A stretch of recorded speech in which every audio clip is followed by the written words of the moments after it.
finance as well. So whether it's FHA, conventional, and of course that VA home loan that you sitting on right now, call Alvin Jameson, 404-587. The opinions and views expressed by this program are those of the program host, and guest, and do not necessarily reflect the views of Power 108.9 and its officials. We hope you enjoy.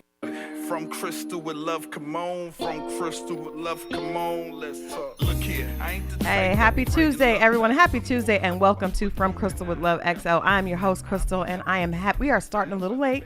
We're starting a little late today. Traffic in Atlanta had me all the way held up, but I'm excited to be here with you all today, and hopefully your Tuesday is going a little bit smoother than mine is. A lot happening. I had a Fox segment this morning where we talked about the fact that Jennifer Lopez and Ben Affleck got married over the weekend. But not only did they get married over the weekend, but right here in Georgia, they are hosting a huge reception to celebrate their nuptials. Ben Affleck actually has a home, an 87-acre. I don't know if that's a home or if that's a estate or a compound or what exactly 87 acres is.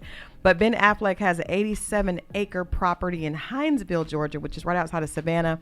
And the couple are said to be celebrating their nuptials there sometime this month. I'm sure they didn't want to share exactly when, because you know how people are. People will definitely be stalking and standing outside that property, that huge palatial estate, waiting to see that. But kudos to them. The interesting thing about the J-Lo and Ben Affleck, I didn't expect them to get married that quickly and without all this, to do, because we know Jennifer Lopez is really into press. She likes to do things big. She likes to give the people what they want. But the couple got married in Vegas with just their children there. And it's interesting because, when she was preparing to get married to A-Rod, they were doing photo spreads and shoots. They were both very into the press, the publicity, the promotion, right? But with Jennifer now, with Jennifer and Ben Affleck, it's very different. Ben has very different energy than A-Rod, and so is more private. And his estate is like a big country estate. She was there before. This is actually the location they planned to do their reception at 20 years ago.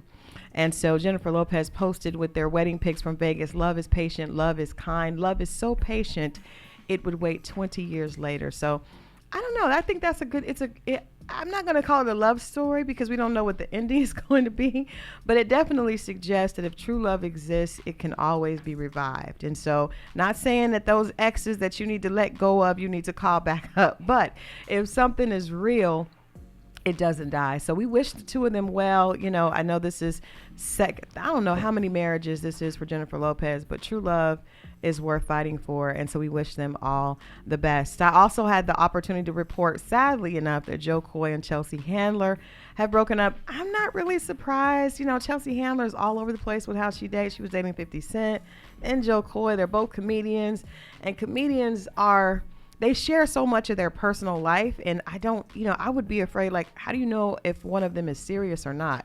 So the two of them had posted a 1-year anniversary celebration post and then broke up before the anniversary. So they went ahead and posted the 1-year anniversary and said, "Hey, we did not make it, but we love each other," and blah, blah, blah, blah, blah. I hate when celebrities do that. It's almost like you're trying to give us a PR statement for the fact that you just broke up. But if you don't share as much, we won't need to know as much information. But anyway, that is what we talked about earlier this morning on Fox. I also had an amazing conversation with Duchess from Black Ink New York yesterday. If you're watching this on YouTube and you haven't seen that interview, make sure that you go back and check that out. She was very candid. We talked about self-love and just figuring out how to deal with anything that you're dealing with in life. If you are firmly rooted and know who you are, it won't be difficult for you to make sure that you're not dating the wrong person, for you to make sure you're not in the wrong situation. Self-awareness is key to every area of our lives. And that is why today's guest, I'm excited to have, we're starting a little late, but he is right here with me. Self-awareness and the understanding of one's community and who you are very, very, very important in not being swayed by all the many things that we see coming at us day by day. I have with me in the studio is cultural and social community activist Rahiem Shabazz.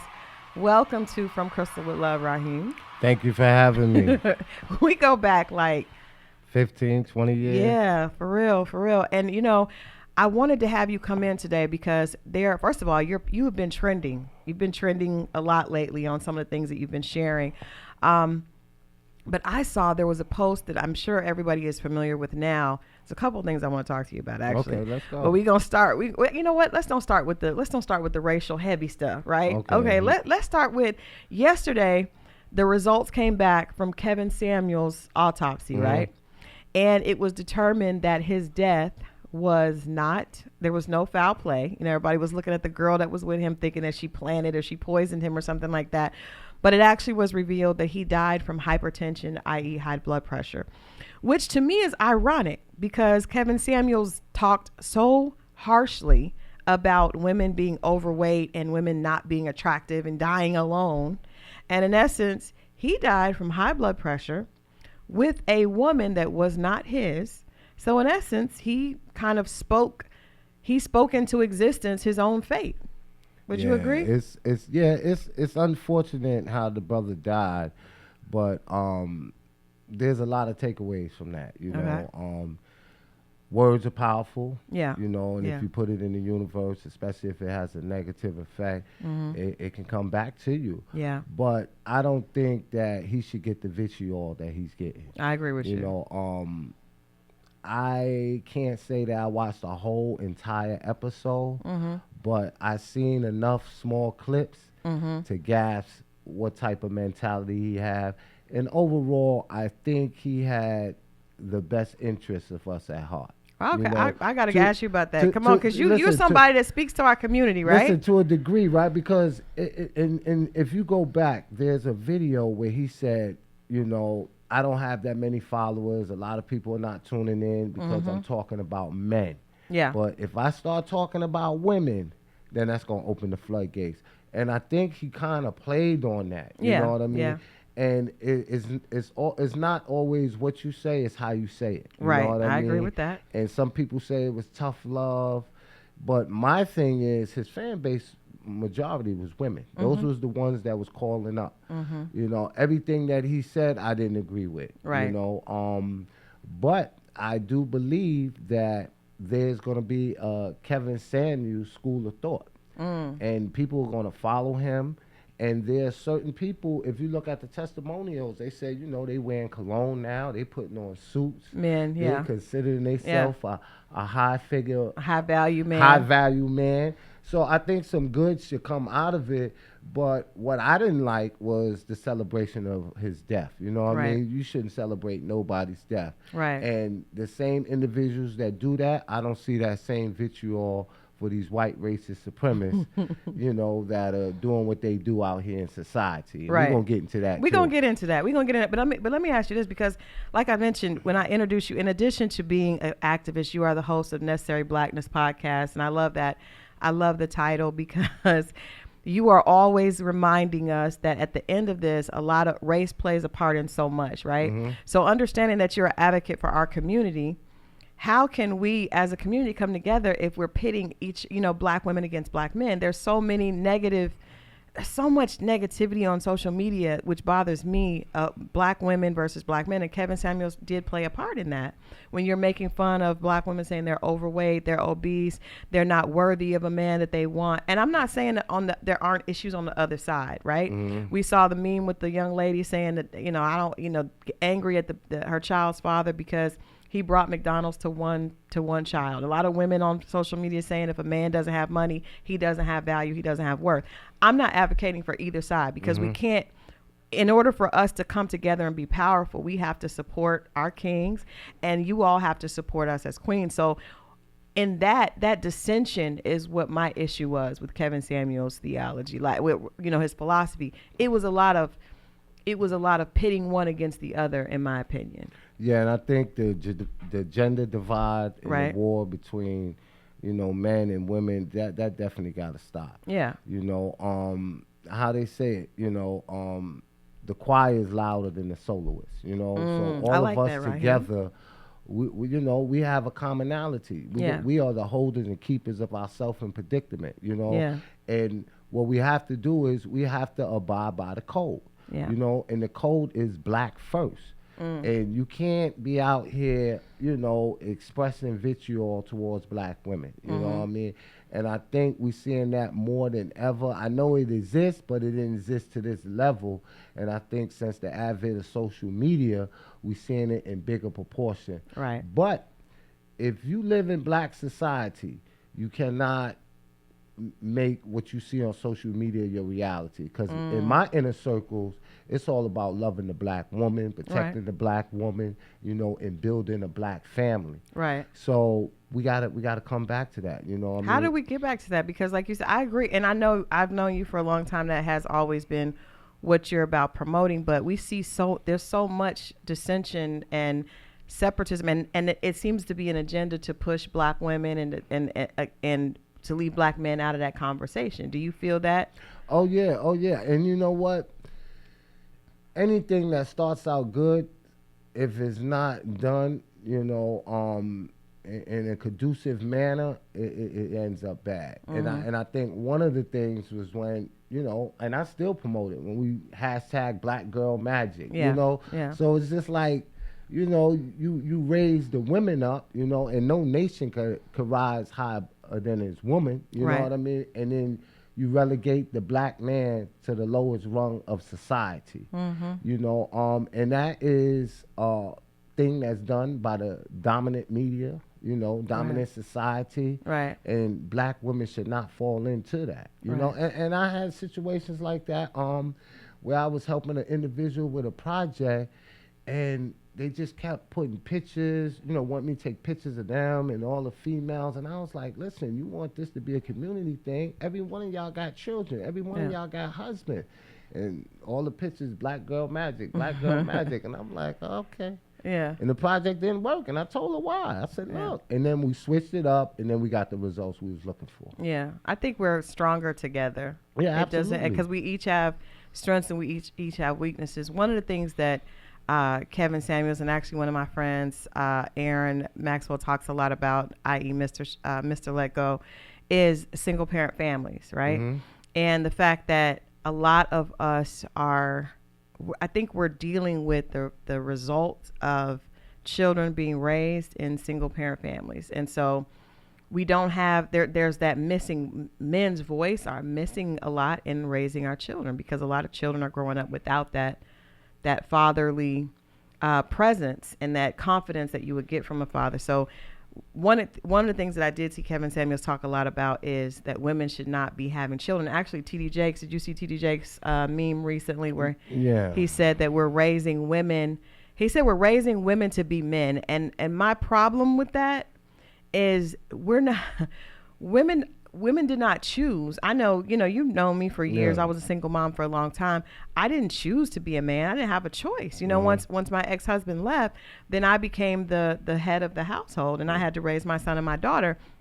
And I had to get out there and be, be in business. I have an entrepreneur and be the man. So my problem with what T.D. Jakes said is, and that was just a clip, I didn't see the entire sermon, but when we say that black women are acting like men and are being raised to be men, we're not also addressing how did we get here, right? Yeah. We got here because men were missing. And when a man leaves for whatever reason, or maybe the woman, whatever, when he leaves, that woman has no choice but to either step up to the plate or not step up to the plate, and then her children aren't taken care of, and she's doing whatever she got to do for a little piece of change. And that's not, to me, that's not acceptable. To me, I don't have friends that do that. We rise up and we accept the challenge. So how can we point our finger at black women and say, you all are acting like men, when we're not saying, if you don't want black women acting like men need to stay in the home?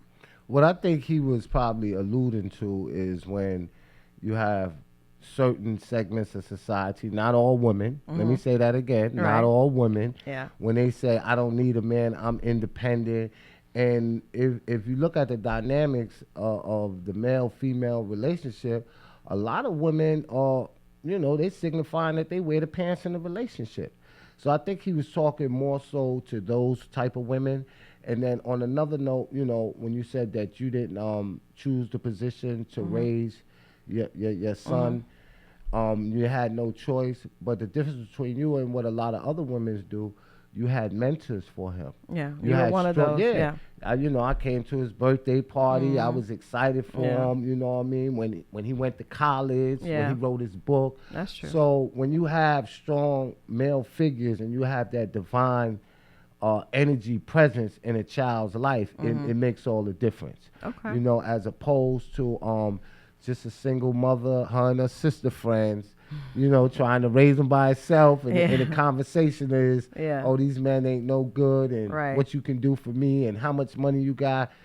It creates a confusion. But to sum it up, you know, we all have to get on code. We have to bring back the black family structure, and you know, we're not greater separated from one another. We're greater when we're together. We got to bring back the black family dynamic. I agree with that. And that's why I'm glad you're here, because we're going to take a break here in a minute, but I want us to get into, it bothered me a lot to see the Sesame Street characters, and we know, and that seems very, very trivial, right? So Sesame Street characters in a parade, and kids love that type of thing. I was actually on Sesame Street when I was a little kid. Okay. So you see, that's something that is very innocent, right? So these little black girls are out here waving at the characters, and in several incidents, the character Rosita, which actually ironically is a Hispanic character, Hispanic-based character, because Sesame Street started trying to diversify years ago, and so they added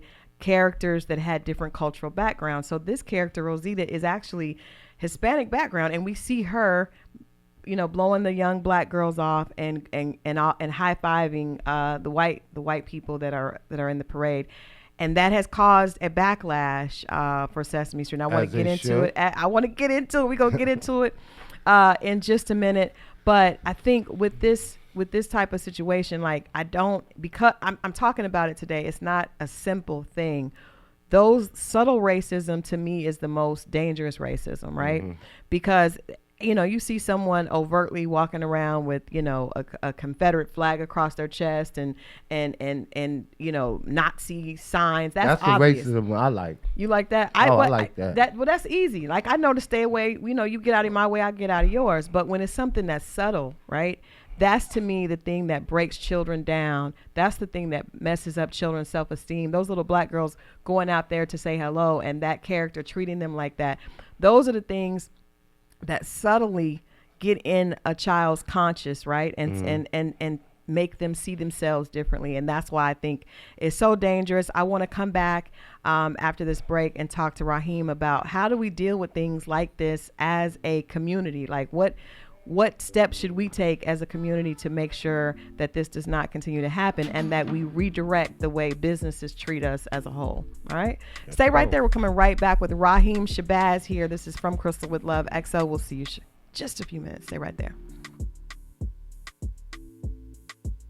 Question: what's the only station where you can get R&B, hip hop, pop, and talk radio? Time's up. Power 108.9, a station for the people.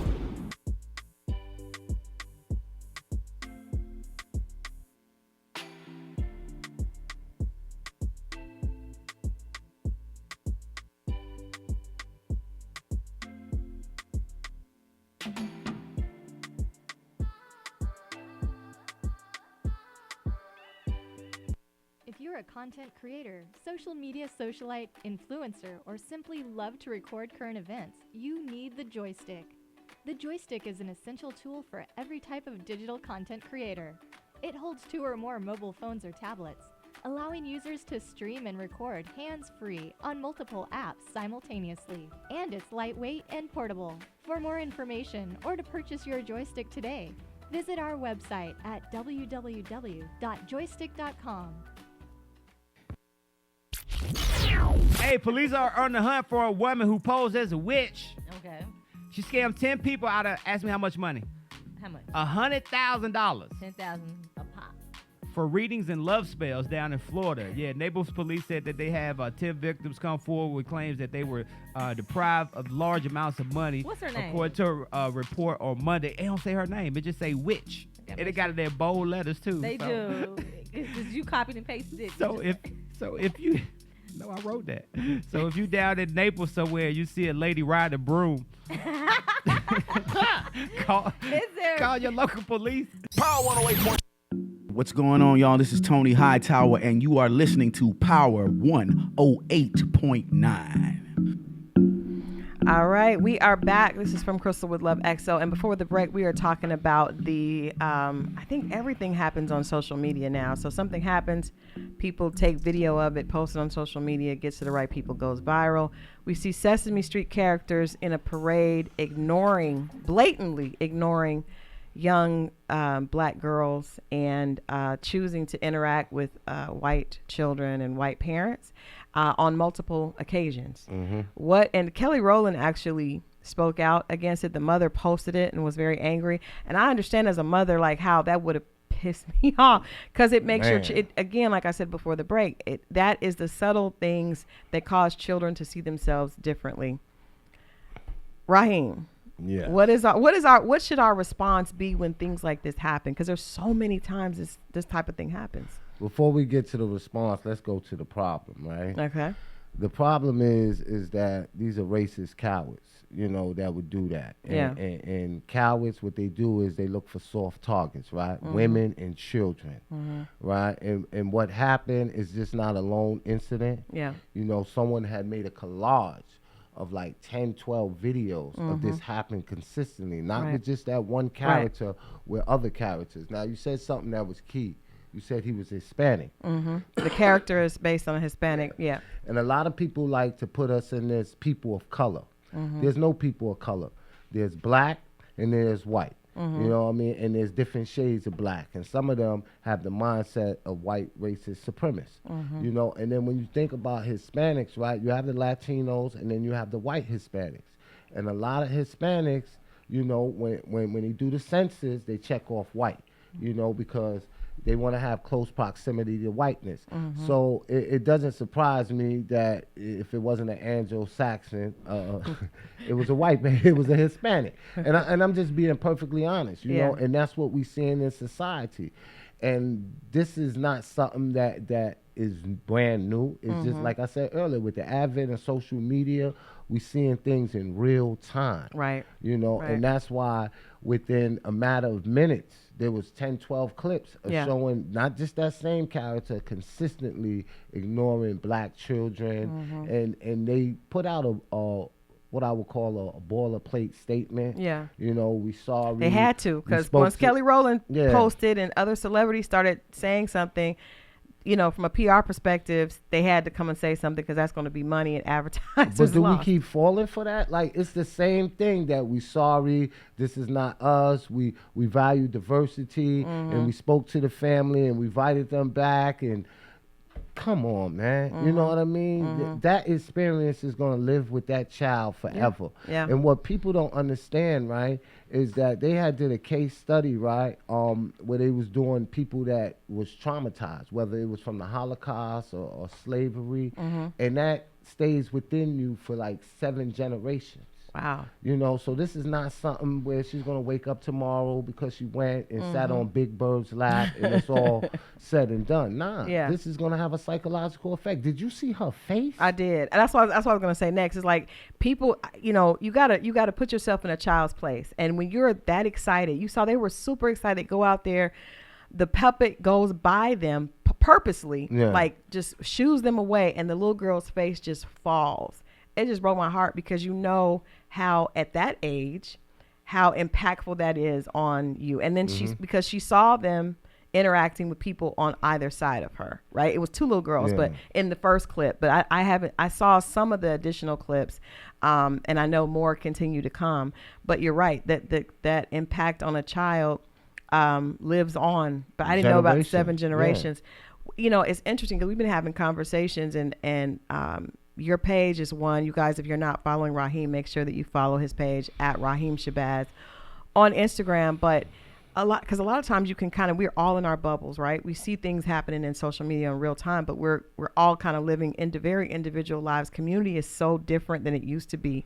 But the effects of racism on even our generation, like, there's so much that I was just taught to push through, right? I grew up in between Ohio and Tulsa, Oklahoma. Tulsa, Oklahoma was very racist, extreme, obviously. I mean, Tulsa race riots happened there in the 1920s, and I was growing up there in the 80s, you know, and there's so many times that I remember, you know, you kind of push through anyway, because that's what we're taught as a people, and we're very strong.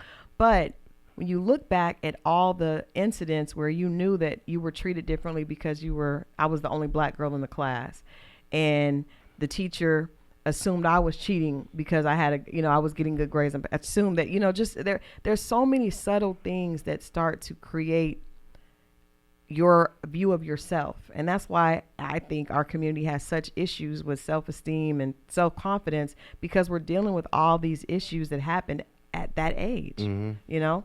I think the problem is, you know, when you said that you was taught to just push ahead, you know, don't push back. When you don't push back and you don't call them out, it's almost like you complicit in it because you allow it to happen. This ain't the generation for that. No, they're not. This is the most fearless generation. Yeah. Now, I'm going to be honest, some of y'all are weird, Yeah. you know what I mean? But I probably would be the same way if I grew up in this generation. Yeah. You know, Yeah. you got to understand, it's not the time that I grew up in. Yeah. You know, some of the things they do, you couldn't do that when I was growing up. Yeah. But this is what y'all do. This is what it is. Okay, you got to respect it. But they have no fear They whatsoever. have no fear. Yeah. And it's going to come to a point where, you know, black people are going to have to start producing justice for themselves. You know, now there's certain things that we can do. We don't always have to choose violence.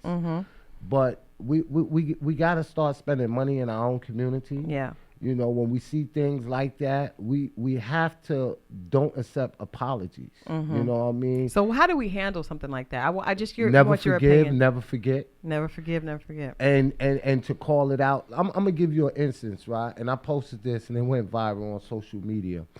They had Eric Garner's family, right? They named it Eric Garner's Way in Staten Island, where he, you know, died at. And right in front of the store. And the family, you should see the smiles and how happy everybody was, right? But that same police officer that killed him is still on the force, right?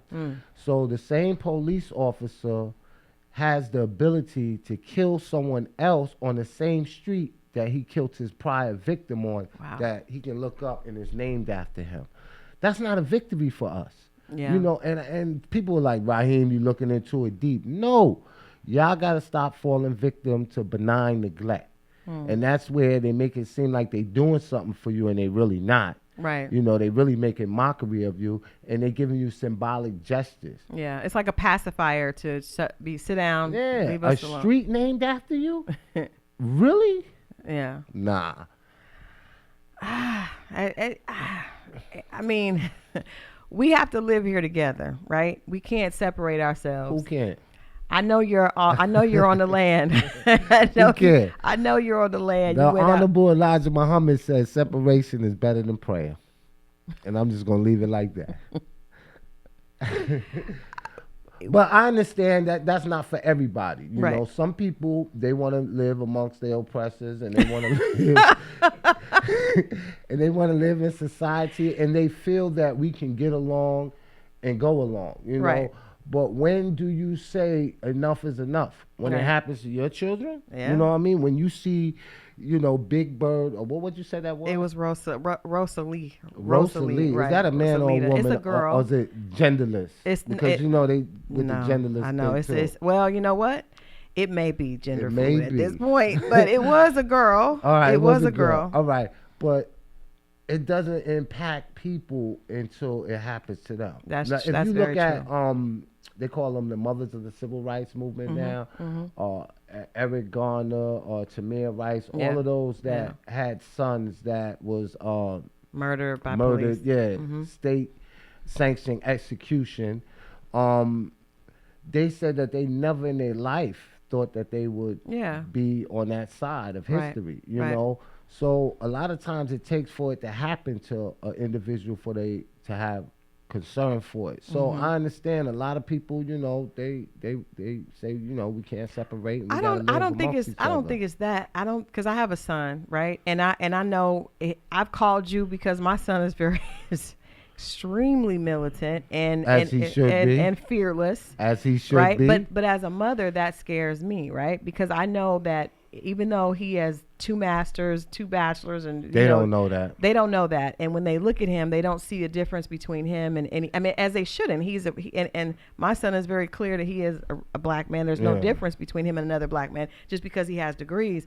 But as a mother, and you have a son also, your first instinct is to protect your child at all costs. Absolutely. Right? So if that, unfortunately, I was talking to a friend of mine, and he was saying that his grandmother taught them to be quiet because they didn't want attention, because when you had attention in the South, you could get in trouble. So when everything was happening with Black Lives Matter, my son was a leader, a president of one of the chapters, and leading marches in a very, very, very white conservative area in upper Massachusetts. It scares me because I don't want him to end up like that. So I guess my question is, there is the fearlessness of wanting to fight, but then we also have to understand in all battles, lives are lost, and we don't need to lose more lives. You know what I mean? But they're going to be lost regardless. Innocent lives are lost every day for simply just waking up. I can't breathe. Yeah. We remember that, so. But running to the fire just feels like, let me ask you this. Let me ask you this. I want your opinion, because we live here in Atlanta, and we know that crime is at an all-time high.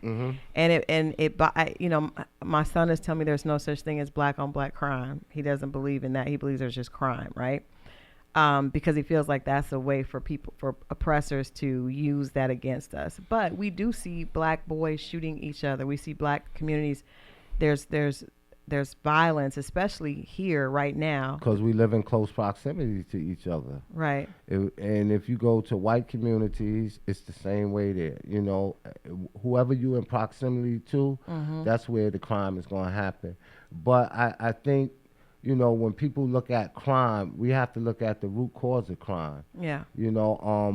More policing is not going to stop crime. Actually, police only stop 1% of crimes.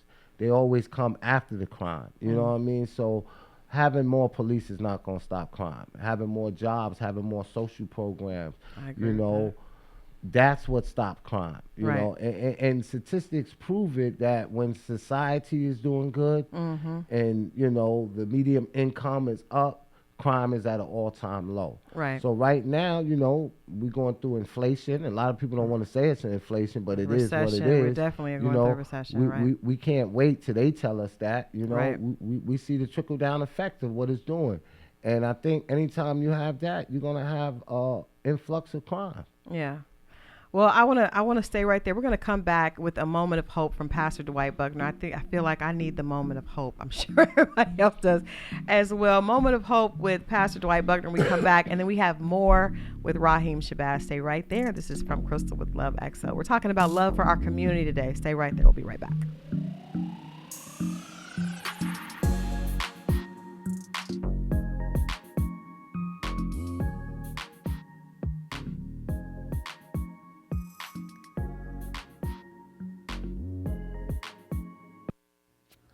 Welcome to a moment of hope with Pastor Dwight. As a child growing up, I remember my mother having what she called fine china. She only pulled out this fine china on special occasions, only when guests came over. In fact, when she pulled out the fine china, she had to unwrap it, clean the plates off, and then place the food on there as the guests ate on the plates. When the guests left, Mom cleaned the plates off, wrapped them back up, and put them back in the box, never to be touched again until guests came back over. Just like my mom hid that fine china, God is hiding you. You are literally God's best kept secret. And God is literally getting ready to pull you out for a special occasion. See, fine china does not stay out with the regular dishes. You have to hide it because of its value. And the only reason God had you hidden is because you had value. This has been a moment of hope with Pastor Dwight. Tired of all that baloney they force feed you on social media? Yes. Then get connected to Power 108.9, a station for the people. Yo, what's going on, y'all? This is Malik McFadden, and did you know that you can listen to Power 108.9 24/7? Just visit the website power1089.com or simply say, Alexa, play Power 108.9. Yeah.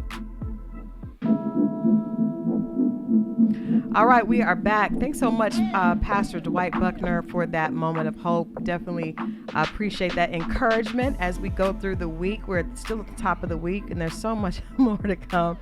But Rahiem, we were talking before the break, about how the generations are different. Let's talk about what the solutions can possibly be. I agree with you. The pacification is not necessary at this point. Like, I'm sure for the family, they feel that having a street in his honor is a win. Well, I wouldn't say a win. It's a step, right? But let's talk about what we can do, because I do believe, and I say this all the time, in the African proverb, physician, heal thyself. I don't think we should be waiting on others to honor us or to give us accolades. But what can we do to be consistent and, try to come together, as a community and make sure these things don't happen? With Sesame Street, let's just use this as an example. There's been so many. We see Walmart with the Juneteenth. Like, it's just so many things that happen. And I don't think there's a way. We talk about it. We share it on social media. But I think people don't know what to do next. Like, sharing it, talking about that doesn't do anything. I think that's the first step, because when you had the Juneteenth thing, everybody was in an uproar. And then you see what they do. They pulled it, So that just goes to show you the power of our voice, the power of black dollars. Yeah. But they went as far as to trademark Juneteenth. So these people are trying to profit off our pain and suffering. Right. You know what I mean? And then they want to celebrate it with us. So we got to be very careful of that. And I think the first thing is making awareness. This is what's happening. You know what I mean? Report it to the masses of people. And then after that, we have to get on cold. We need to make our own characters. Yeah. We need to make our own characters. And then we need to boycott watching Sesame Street. We need to go after their sponsors, you because you always got to hit them in the pocket. Absolutely. So if you, Colgate, Procter and Gamble, Coca-Cola, who's their sponsors? Right. And once you have their sponsors start pulling things, and then they'll come to the table. Yeah. No, you're right. It's a more strategic effort, I think, that we need. It is, it's great to share it on social media, but I think there has to be a strategy, and the financial impact is the one that people pay attention to. When those sponsors and advertisers start to pull their dollars, they do. But I like what you said about creating our own characters, because we grew up on Sesame Street, right? But we also grew up in an era where we didn't see ourselves. And I knew, being a little black girl growing up in the 70s, that we didn't have a lot of options that we have today, right? So now, if I had a child, I would definitely buy black dolls and black things, because now we have those options, and we understand the detriment and the danger that does to a child's psyche when they're not represented.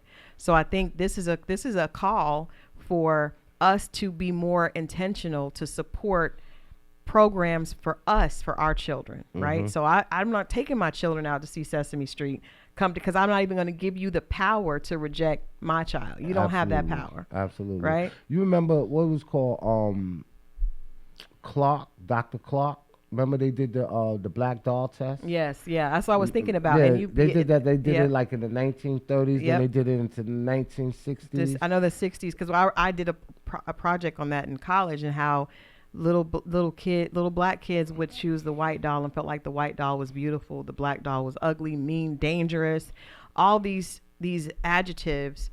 And it comes from that subtle racism. That's why I feel like that's the most dangerous thing to our community, because it creates a culture and environment where it's accepted. Let me ask you a question. If they was to do that in 2022, what would you think the results would be? I think it would be different. I think it would be different as well. Yeah, I think it would be different as well, because you see there are more options. Even when my daughter was born, my daughter, is in her mid-20s now, there were beginning to be more options, but now every time I go someplace, if I go to, Essence a couple weeks ago, I wasn't able to go, but when I went before, you see so many options in the store. There are different options, but I think the issue is us choosing not just to pick up the black doll, but to go to the black owned store and buy it ourselves. Yeah. And I think that movement started with 2020 again as a pacification to what happened, but we have to continue that movement. And so now I think we have the knowledge to be intentional about spending our dollars, because that's what makes change is money, right? And another thing, during the uprisings that was going on in 2020, right? All these big Fortune 500 companies was placing millions and millions and millions, hundreds of millions of dollars. Do you know a report came out about 2 weeks ago? Less than 1% of them actually fulfilled their promise to do what they was going to do. Right. But no one is holding them accountable. So what I'm going to do is we're going to, I got a team, and we're going to put together a list, and we're going to call them out on social media, and I'm going to get 100,000 people to add them. Yeah. Like, people don't understand the power of social media. There was a, how insurance companies, they have subsidiaries or affiliates. There was one of them, right? And he said, he put up a sign, "We are closed for Juneteenth, for hot dogs and Black Pride," or whatever. He made a joke of it, you know what I mean? And like really dismissed it, like, it's real unfortunate we got to close because of this, right? Yeah.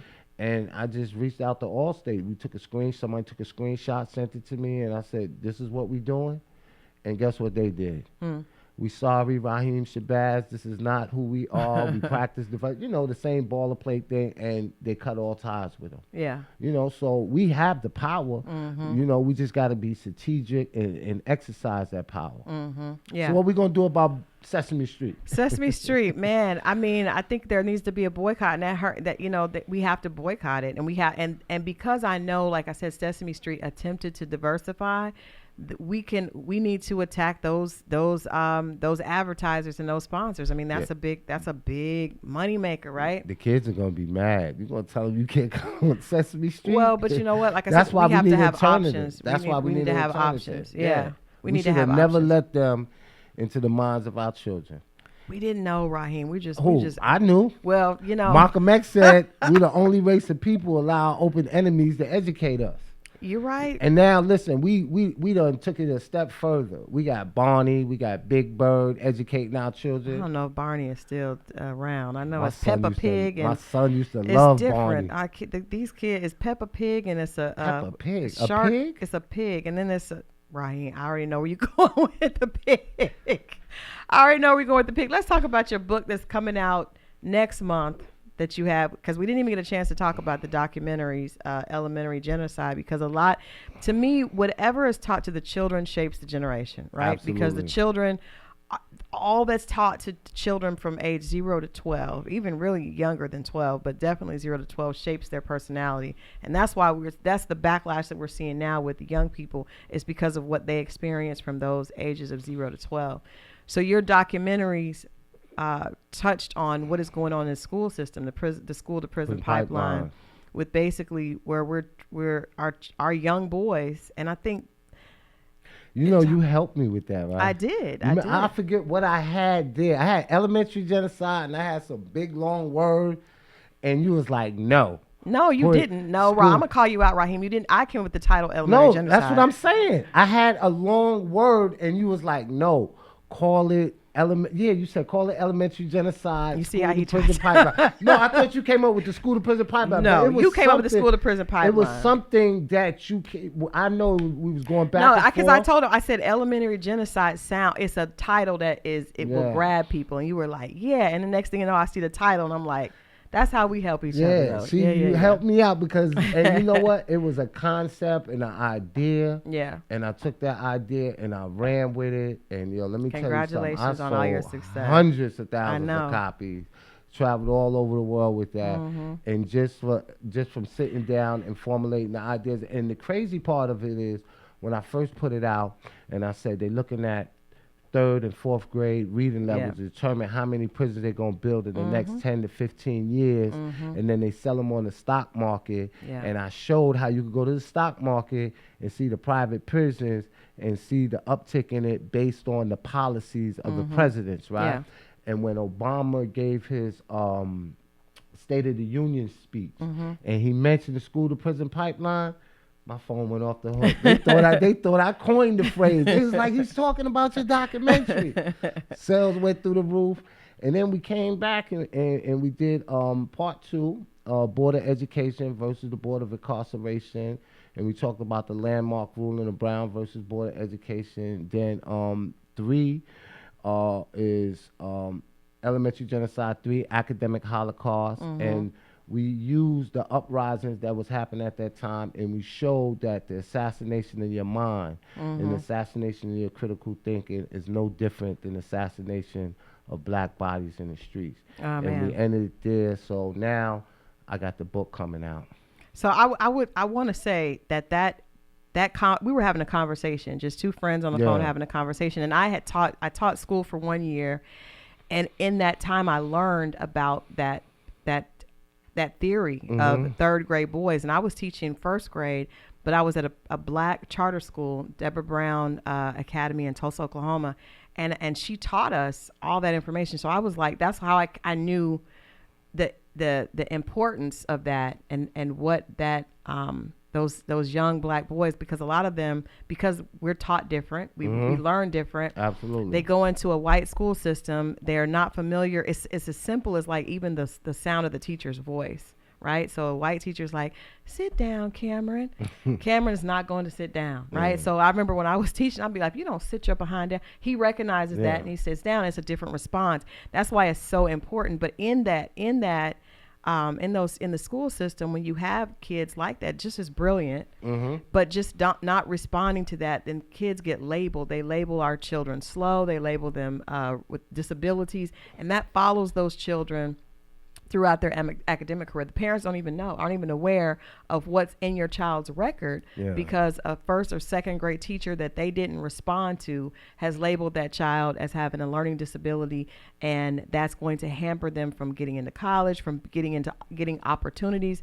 And so I know for me, it allowed learning that, because my son was probably 2 when I taught. And so I knew, I was like, oh no, I'm going to do exactly the opposite, with my kid. I worked for a museum, and I saw how these white parents would kit their kids in all these different activities when they were young, and they would have all types of scholarships and opportunities for money when they didn't even need it. And I'm like, they don't even need. So I put my kid in every single thing. He was in chess club. They were teaching their children strategy at 3 years old. So that's why he was able to write that science fiction book. That's why how old was he? He was like 14, right? He was 14 when the book was published. And then he award winning. He won Black Science Fiction Author of the Year at 15 years old. I read the book, but I was like, I couldn't get into it because I don't really understand science fiction. Yeah, but science fiction. And then the words he was using, I had to go to the dictionary. Yeah, but that's because I learned, and I said, I'm going to put this in my children, but we got to put it in our community. So what's the name of the book